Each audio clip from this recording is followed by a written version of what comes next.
धर्म प्रेमी भाइयों एवं सुशील बहनों, कहते हैं शैले शैले न माणिक्यम मौक्तिकम न गजे गजे।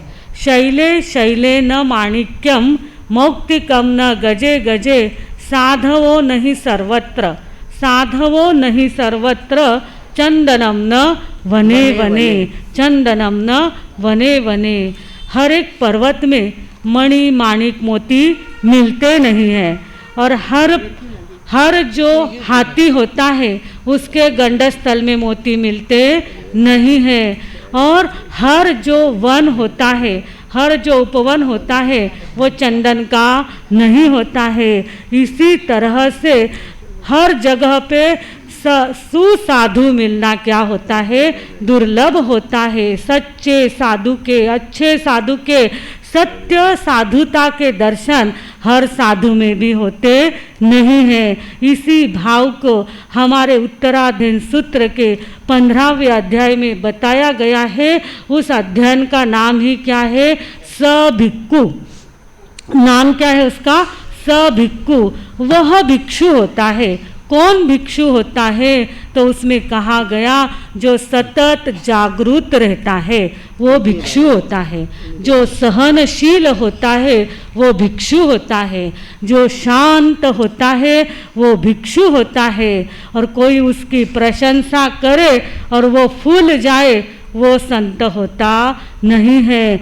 जो कि कोई उसी की निंदा करे तो भी जो दुखी नहीं होता वो कौन होता है, संत होता है। और आगे कहा कि चक्रवर्ती सम्राट भी चरणों में आकर झुके तो जिसे अभिमान नहीं आता और कोई उसकी निंदा करे तो वो कभी अपने आप को कम नहीं समझता। ऐसा जो व्यक्ति होता है उसे ही सच्चा साधु कहा जाता है। और सच्चा साधु जो होता है वो हमेशा अपने व्रत नियमों को अडिगता से पालन करता है।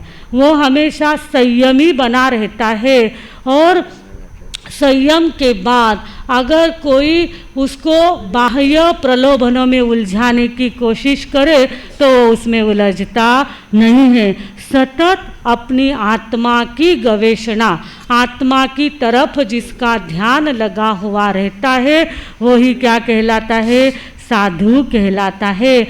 ऐसे साधु में कितने गुण होने चाहिए ऐसा वर्णन हमारे 15वें अध्याय में किया गया है। 15वें अध्याय में सिर्फ 16 गाथा है। गाथा कितनी है, 16 गाथा है। पर उन 16 गाथाओं में 40 प्रकार की बातें बताई गई है कि जो साधु में होनी चाहिए।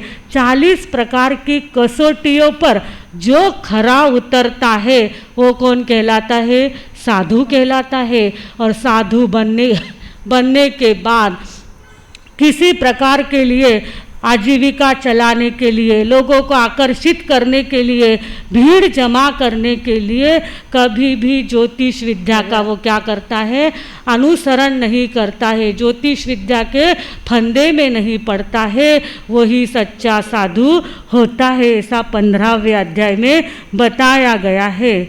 संत वो ही संत जो निर्ग्रंथ हो, संत वो ही संत जो निर्ग्रंथ हो, शांत मन निर्भर होना चाहिए। शांत मन निर्भर होना चाहिए। देव सा व्यवहार होना चाहिए। संत का सत्कार होना चाहिए। संत का सत्कार होना चाहिए। ऐसे संतत्व का पालन करते करते जो साधु होता है उसके जीवन में उसे सिद्धियाँ प्राप्त होने लग जाती है। और सिद्धियाँ प्राप्त होने के बाद जो प्रसिद्धि में नहीं पड़ता है वही संत कहलाता है। हमारे आचार्य भगवान आनंद ऋषि जी महाराज साहब वो इतनी ज़्यादा साधना में रत थे, अपने आत्मा में हमेशा उनका ध्यान रहता था, आत्मा की हमेशा गवेषणा करते रहते थे, तो उनके जीवन में एक एक सिद्धियाँ प्राप्त होने लग गई थी।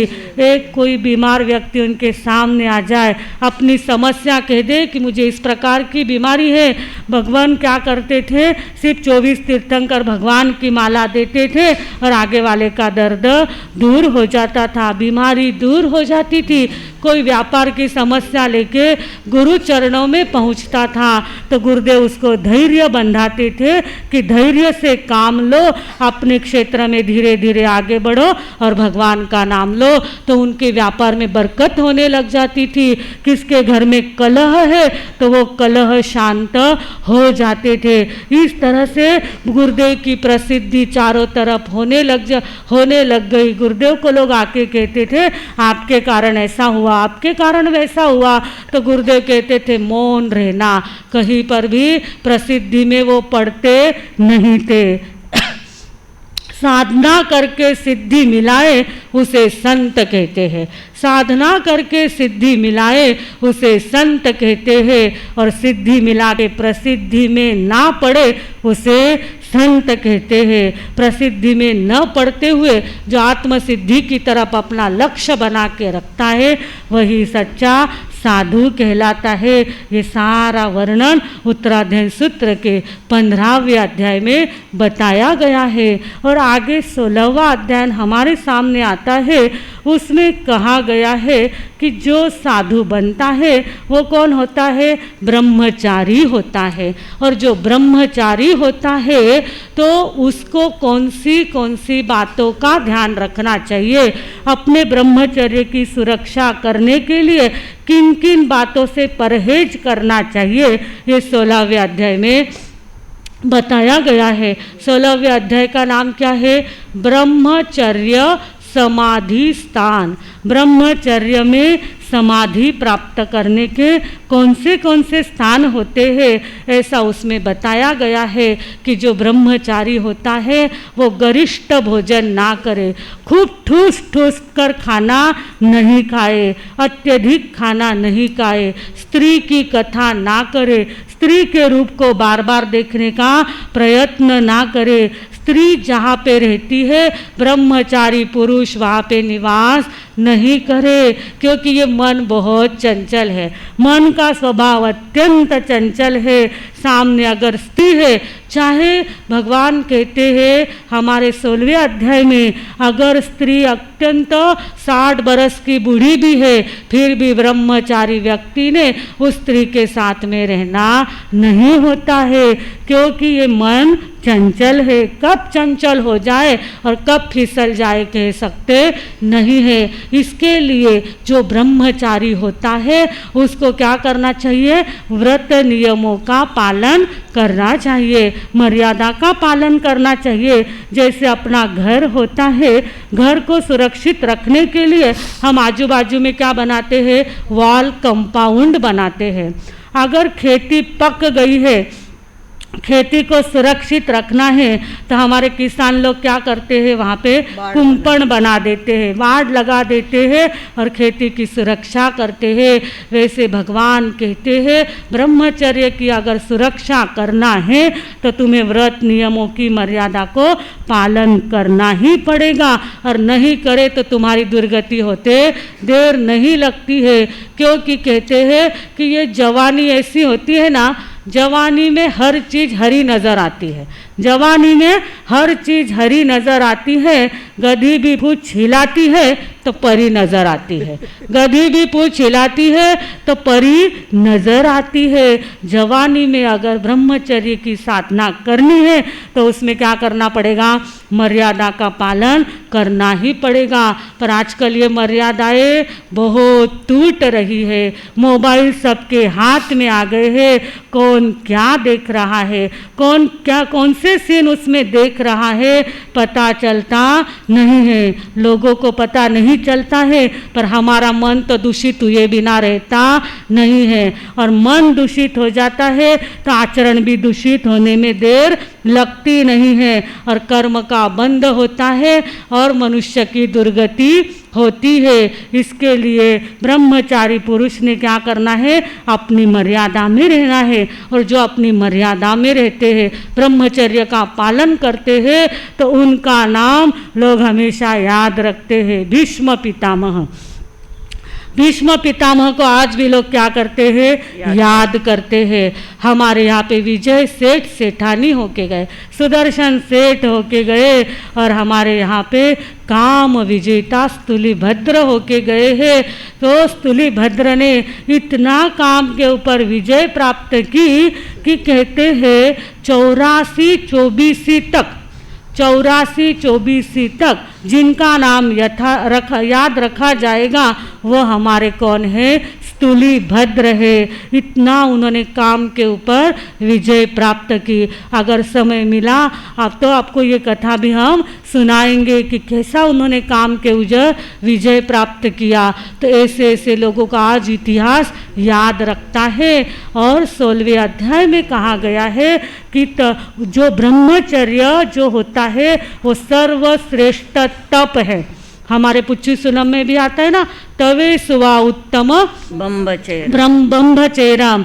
और हमारे 16वें अध्याय में कहा गया है कि जो ब्रह्मचर्य का अत्यंत व्यवस्थित रूप से पालन करता है तो देव दानव गंधर्वा जख रक्षस किन्नरा बंभ यारिम नमम संति दुक्करम जे करंति ते। जो ब्रह्मचर्य की उत्कृष्ट साधना करता है, देव दानव गंधर्व यक्ष राक्षस सभी उनके चरणों में क्या करते हैं, नमस्कार करते हैं, क्योंकि ब्रह्मचर्य से उत्कृष्ट तप दूसरा कोई नहीं है। इस तरह से ब्रह्मचर्य की आराधना कैसे करना, क्या करना, ये पूरा हमें 16वें अध्याय में बताया गया है। और फिर हमारे सामने आता है 17वां अध्याय। उस 17वें अध्याय में कहा गया है पाप श्रमण। इसका नाम क्या है, पाप श्रमण। अध्ययन का नाम ही क्या बता दिया, पाप श्रमण। पाप श्रमण यानी क्या कि साधु बन गए, साधु बन गए, और साधु बनने के बाद ऐसा सोच लिया कि अब हमको क्या मिल गया है, लाइसेंस मिल गया है साधुता का। और साधु बनने के बाद जो व्यक्ति खाता है, पीता है और आराम करता है, सो जाता है, प्रमाद करता है, उसे भगवान ने क्या कहा है, पाप श्रमण कहा है। और ऐसा जो पाप श्रमण होता है उसकी दुर्गति हुए बिना रहती नहीं है। हम लोग सोचते हैं साधु बनने के बाद अगर कोई साधु सोचे मुंड मुंडाए 3 गुण, मुंड मुंडाए 3 गुण, मीठे टाट की खाज, खाने को लड्डू मिले और लोग कहे महाराज। खाने को तो लड्डू मिल जाते हैं, हमारी बहनें हमारे भाई मार साहब घर पे पधारे तो मार साहब अब्बर ताज़ो घी बनायो ले लो, अब्बरस ताज़ा ताज़ा लाडू बनाया थे ले लो।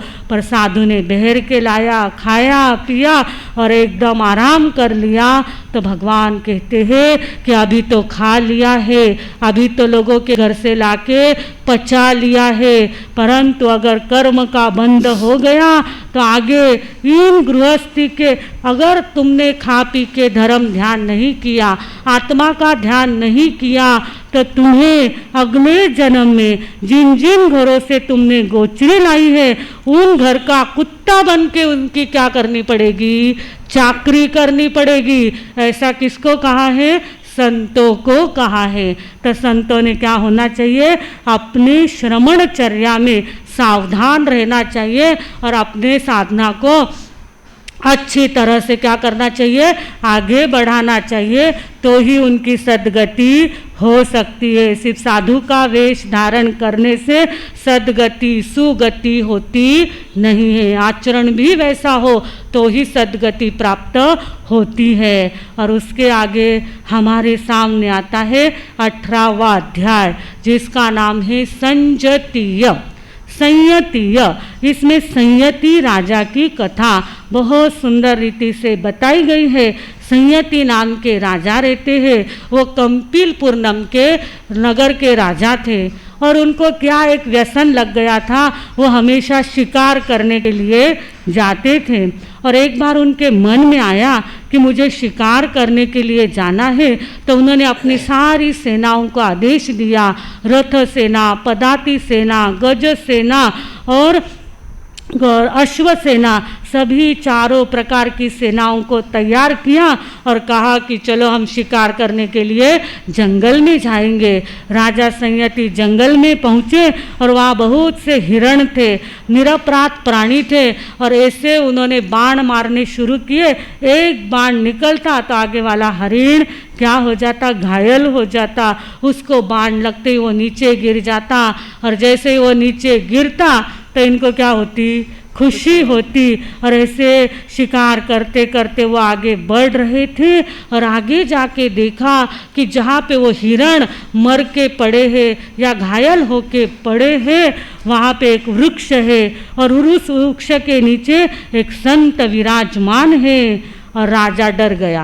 राजा क्या हो गया, डर गया कि अरे ये जो हिरण है ये सारे मुनिराज के हैं और मैंने इनको क्या कर दिया है, मार दिया है, घायल कर दिया है। अब अगर ये मुनि क्रोधित हो गए तो मेरे पूरे राज्य को भी जलाकर नष्ट कर सकते हैं। इतनी साधु संतों में क्या होती है, ताकत होती है, पावर होती है, और ये पावरफुल संत यहाँ पे ध्यान में विराजमान है। और वो राजा एकदम डर गया, घोड़े से नीचे उतरा और संत की क्या करने लग गया, माफ़ी मांगने लग गया कि संत प्रवर, मुझे पता नहीं था कि ये आपके हिरण है, मैंने इनको मार दिया, पर आप मुझे क्या करो, क्षमा करो, क्योंकि अगर मुनिराज क्रोधित हो गए तो हम बचेंगे नहीं। तब धीरे से संत ने आंखें खोली और कहा कि राजन, अपने भय से इतने भयभीत हो रहे हो, अपने नष्ट होने के डर से, नगरी के नष्ट होने के डर से भयभीत हो रहे हो, तो तुम क्या करो, अपने को भय से रहित करना है तो पहले अभय दान देना सीखो। पहले क्या करो, भय से अगर रहित होना है तो अभय दान देना सीखो। जितना जितना तुम अभय दान दोगे उतना तुम क्या हो जाओगे, अभय हो जाओगे। सबसे पहले हिंसा का त्याग करो। क्या कहा मुनिवर ने, हिंसा का त्याग करो। जिस मन के लिए, जिस राज्य के लिए हिंसा करते हो, मृत्यु के समय तुम्हारा कोई भी काम आने वाला नहीं है।